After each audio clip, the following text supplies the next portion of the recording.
And welcome to another edition of Judgment Day with me, Matt Rebar, joined by our jury members, Logan Molnar and Raina Butel. And today, it's a Halloween special. Logan, you cooked up some spooky mysteries for us to solve, right? I did. We could start with some non-copyrighted spooky music to get us in the mood. Ooh. Are they an asshole? All right, y'all.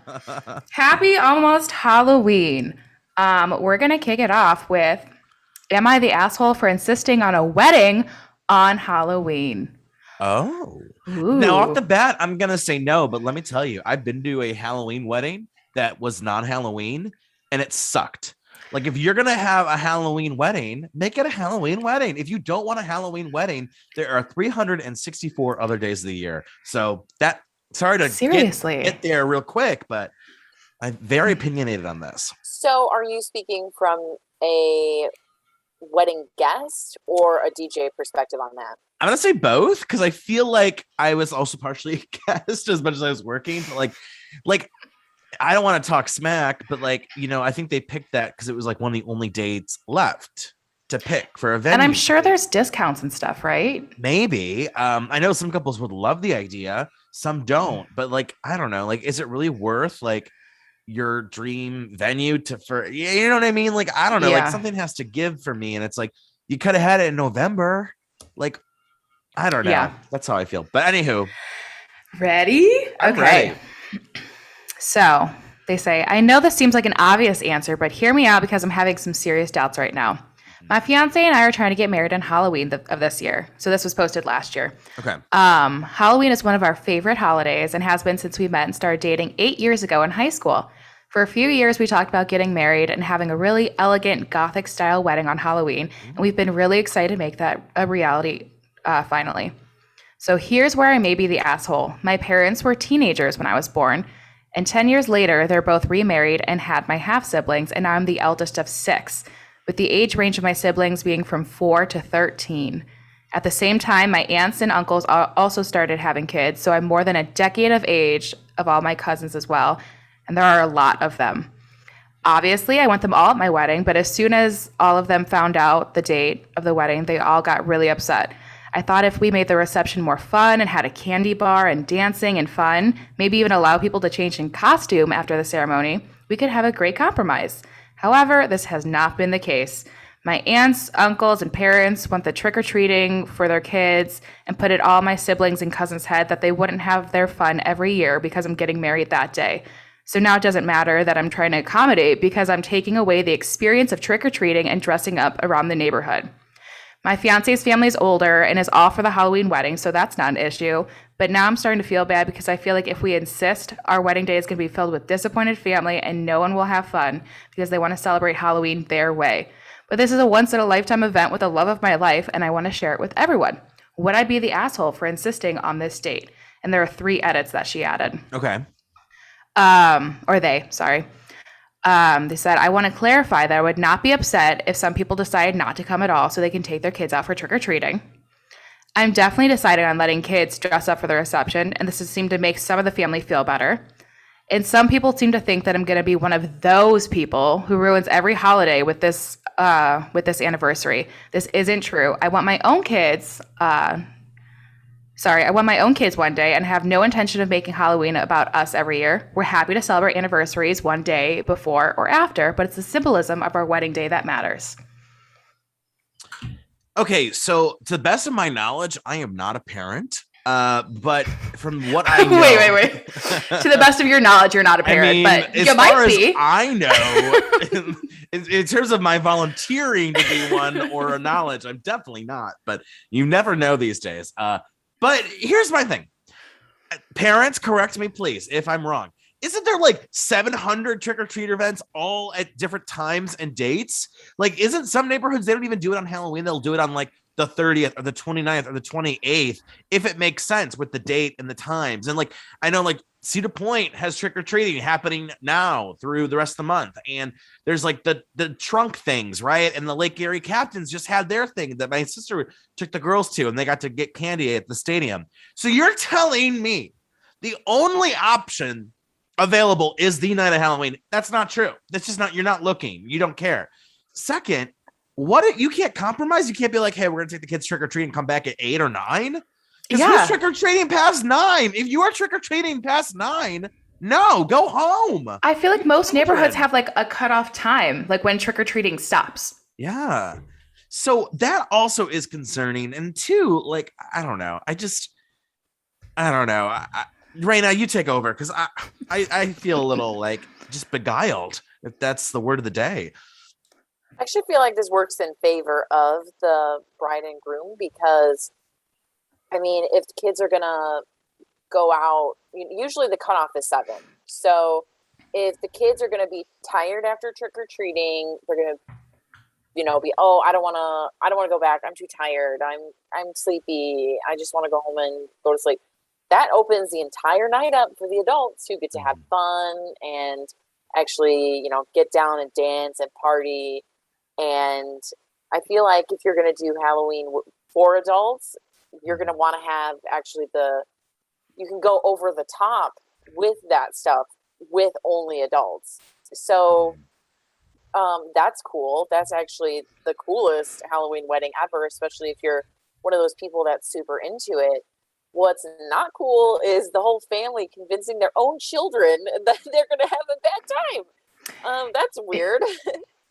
And I think the weird also is that people are thinking that, oh, since it's their anniversary, they're going to ruin Halloween like every single year after this. I don't know about you guys, but like none of my family is like, oh, it's our anniversary. Like everyone has to pay attention to us, Like maybe your parents are like, oh, it's our anniversary, cute, haha. But, it's like aunts and uncles, cousins. They're not like, hey, it's our anniversary, time to focus on us. Screw everything else you're doing that day. So how are they going to ruin future Halloweens for everyone? Like, I've literally never heard of someone, like a couple involving other people in their own anniversary.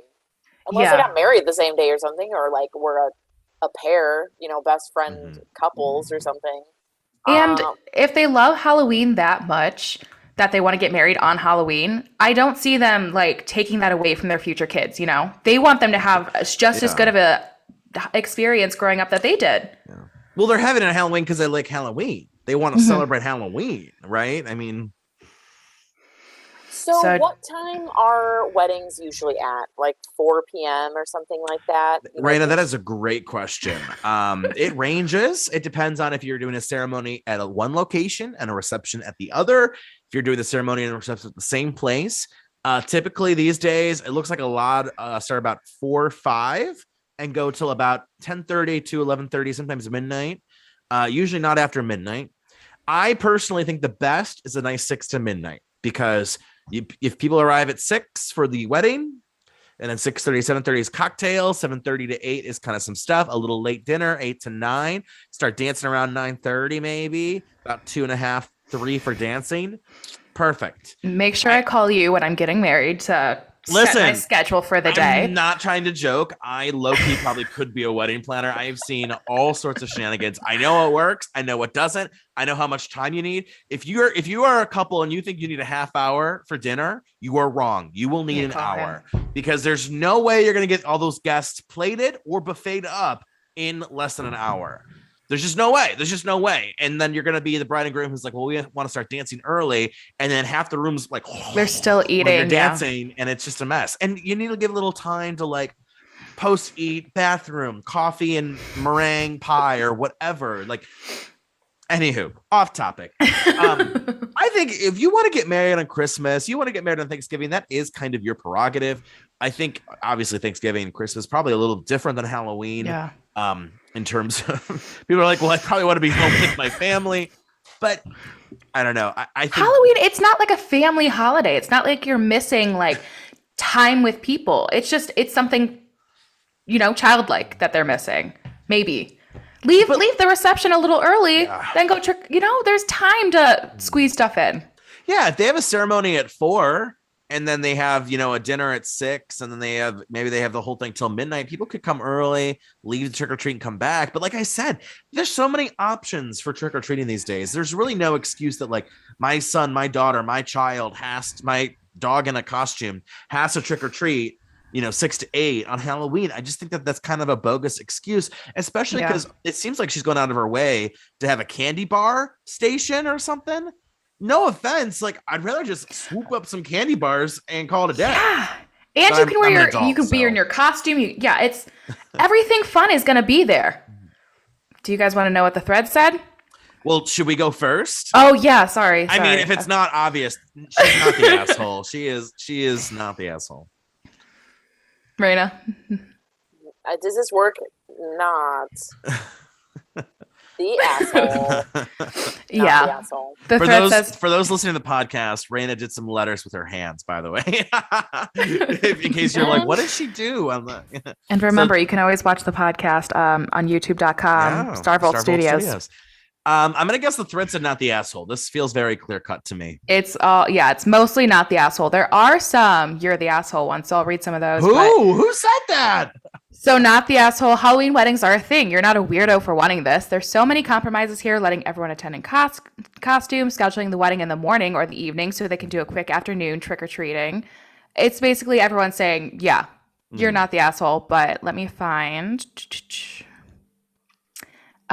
you're the asshole. You're asking a bunch of kids to give up on one of the more fun stuff, kid-centric holidays of the year for a stuffy wedding where, hey, maybe you'll let them change into their costumes after the ceremony, where most kids are getting exhausted and fussy by the time the reception's getting started. So regardless of being in costume, it won't be much fun for them. Why can't you just have the ceremony the day before or after Halloween? You could have a small courthouse ceremony with just y'all and a judge/justice of the peace on Halloween. There's a couple like that are just like, you're selfish for expecting these kids to come.